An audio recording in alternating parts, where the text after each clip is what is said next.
আসসালামু আলাইকুম এভরিওয়ান। আমরা আজকে আসছি একটা জঙ্গলের ভিতরে। জঙ্গলটা ঘুরে ঘুরে দেখতেছি।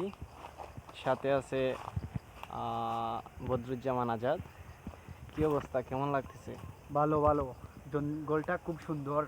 আসলে শহরের বুকে তো এরকম জায়গা নাই, খোলা সবুজ পরিবেশ নাই। আর এই জঙ্গলে ইয়ে খুব ভালো লাগছে। বানরও দেখা যায় মাঝে মাঝে, আর প্রচুর গাছ আছে কিন্তু অনেক মানে অনেক কিছু শিকার আছে এই জঙ্গল থেকে।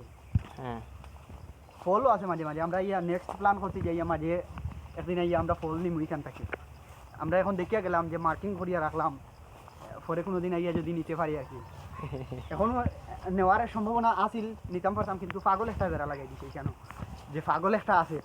এখন যদি কোনো এটা ঘুরা করে লাগে যে আমরা কোনো রিস্ক লই যাম না, লাগে যে আইয়াম দিয়া আমরা জনবল বাড়াইয়া কোনো দিন আইমু নাকি তা। হ্যাঁ, কিন্তু বিশেষ করে জঙ্গলটা খুব ভালো লাগছে।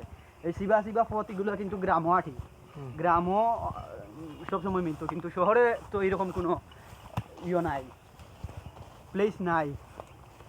এই আমরা এটা খুঁজে বার করছি। নেক্সট আমরা যে কোনো সময় এখানে আইয়া কিন্তু ট্যুর করা যাইব, এইরকম অনেক স্পেস আছে, প্রচুর বড় জঙ্গল, প্রচুর বড়, আর অনেক গাছপালাও, আর নিরিবিলি, খুব নিরিবিলি। চতুর্পাশে মান কি ভরা নাকি। হ্যাঁ, এই যে